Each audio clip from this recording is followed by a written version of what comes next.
Hi guys, good morning, magandang umaga at magandang tanghali at magandang gabi kung saan nakarating aking video. At dito na naman tayo sila Katsiro Bisaya. Kape tayo guys. Alam nyo guys, sabang nagkakape ako, may nakita akong video at nakakalungkot, talagang tago sa puso ang mga eksena na nakikita ko. Ito, panoorin natin.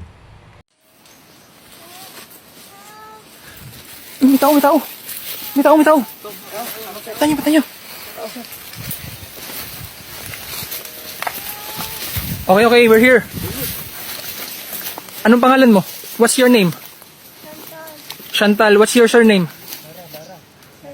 What's your full name? Okay, you just calm down. We were going to help you, okay? Okay, okay. Tulungan niyo. Okay, you cooperate with us.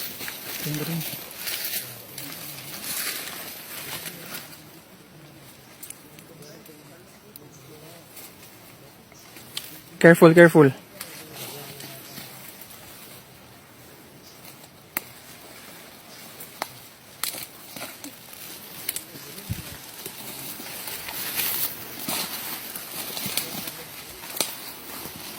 You go with them.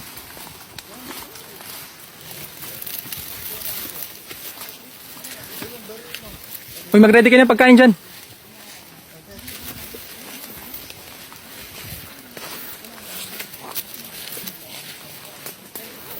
You go there, Chantal. On the open area.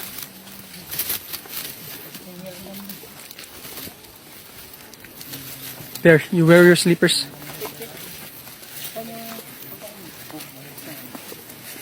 Bigyan niyo ng pagkain.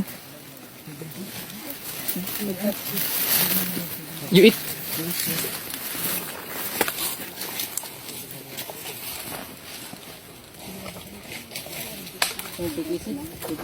You just wear that.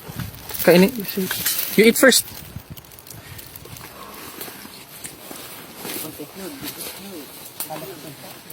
Chantal, you eat.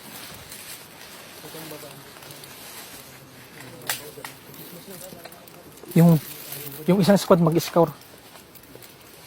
Mag-scour ng isang squad. Baka may mga, alam pa daw dyan, may mga baril-baril or kung ano man. Dito na. Clear naman na doon. Dito lang banda. Dito lang kami dyan. Ha? Umakit ka na. Umakit ka na. Doon, napan ko na doon. Doon banda. Pinuntahan mo na din. Ba't ka napunta dito, Chantal? Why did you come here? Nakaka-touch na nakakagalit yung video na yon, mga kalakatsiro. Diba? Isipin nyo kung ikaw yung magulang nun. Meron kang pangarap sa iyong mga anak.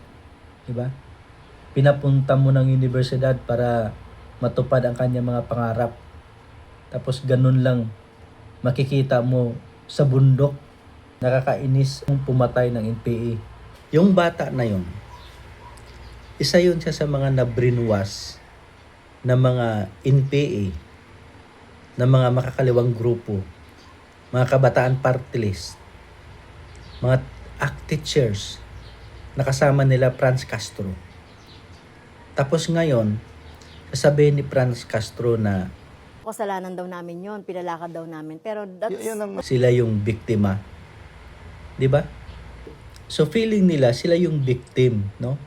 Itong mga animal na ito, itong mga makakaliwang grupo na ito, pagka mahuli sila sa kanila mga masamang balak o maitim na balak sa mga kabataan, feeling nila biktima sila. Feeling nila hero sila kasi sinave nila yung mga kabataan. Sinave saan? Diba? Saan yung sinave yung mga kabataan? Ang ganda-ganda ng katayuan ng mga kabataan, nag-aaral ng maayos. 'Di ba? Ang mga kabataan pumupunta sa mga universidad, may mga pangarap sa buhay. Ang bawat pamilya na pinanggalingan nila, may mga pangarap sa buhay. 'Di ba? Then now, bigla kayong dumating sa buhay nila, binibrainwash nyo sila, sinisira nyo yung buhay nila, at kung ano-ano yung mga ini-input ninyo na mga maling ideolohiya sa kanilang pag-iisip laban sa gobyerno. At ngayon ay pumunta sila sa bundok. Ngayon hugas kamay kayo. Sasabihin ninyo na kagustuhan ng mga kabataan at hindi nyo sila pinilit. Mga inayupak talaga kayo, mga animal kayo. Di ba? Oh. The decision naman din ng mga teachers and the students themselves din na Hindi po siya NPA, isa po siyang kabataang estudyante, isa siyang aktivista, at isa siyang aktivistang nagpa siyang manaliksik. Kita mo yung reasoning ng dalawa? Hindi daw nila pinilit yung kabataan na umakyat sa bundok. Isa daw siyang aktivista, hindi daw sa NPA. Yung aktivista training ground yan ng mga NPA, di ba?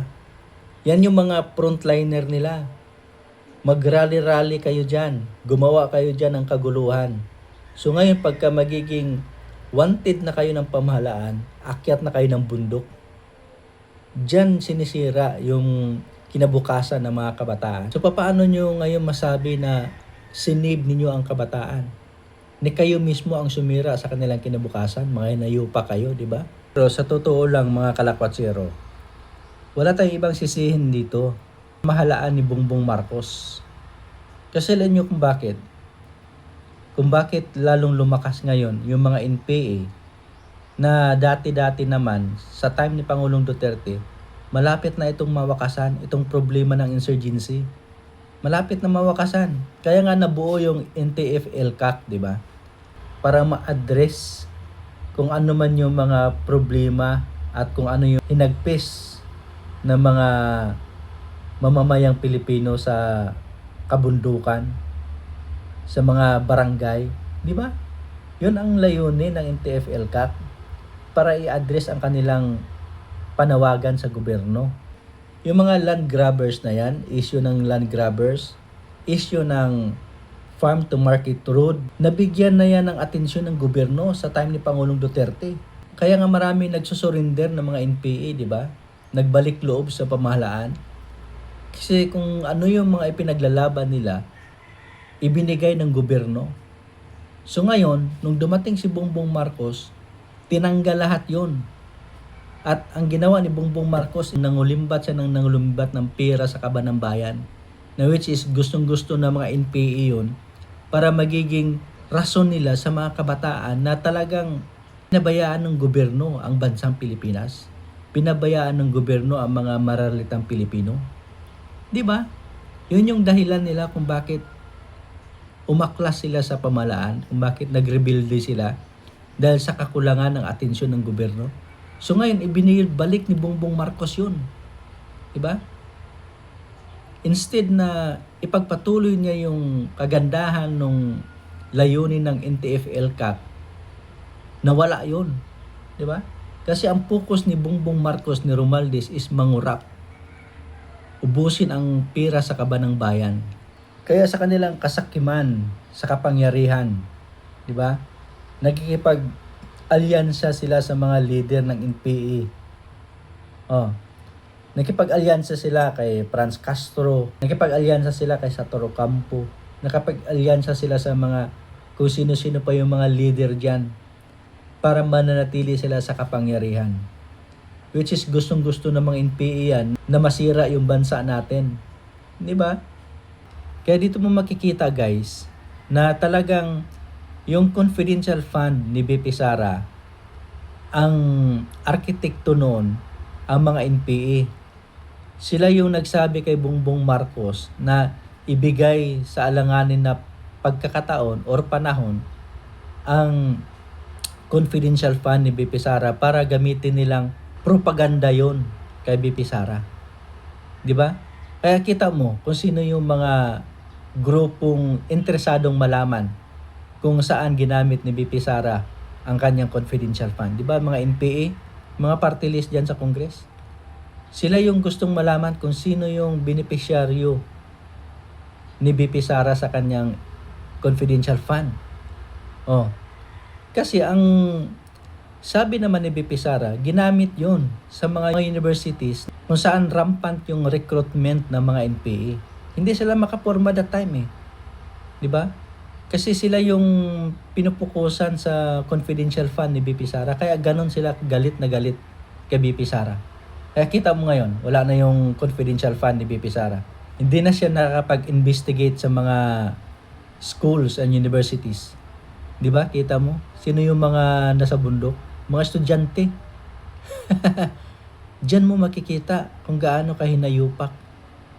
Kung gaano nila sinira si BP Sara Duterte dahil sa confidential fund. See?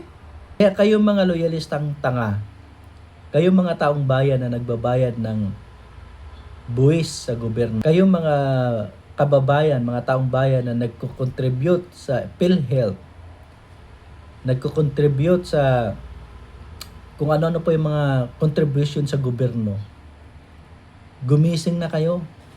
Diba? Gumising na kayo. Dapat magsalita na kayo laban sa gobyerno. Kasi ang pamahalaan ni Bongbong Marcos talagang ayaw niyang umunlad yung bansang Pilipinas. Gusto niya yung mga tao ay malugmok sa kahirapan para magiging hero sila sa paningin ng mga ordinaryong mamamayang Pilipino kasi sila magbibigay ng ayuda. Dinadaan tayo sa ayuda eh. 'Di ba? Dinadaan sa ayuda yung mga taong bayan. So ang effect niyan, bayani sila dahil nakatulong sila sa mamamayang Pilipino. Pero ginagago lang tayo, 'di ba? Oh. Kaya ito mga kabataan ngayon na nagsasalita, hindi natin sila masisisi eh. Kasi totoo naman talaga na pinabayaan ng gobyerno ang mga mamamayang Pilipino dahil nangungurap sila, nangulimbat sila ng pera. Oh. Ito ang legacy ni Bongbong Marcos. 'Di ba? Oh. Kaya gumising na kayo mga loyalistang tanga, huwag kayong patanga-tanga.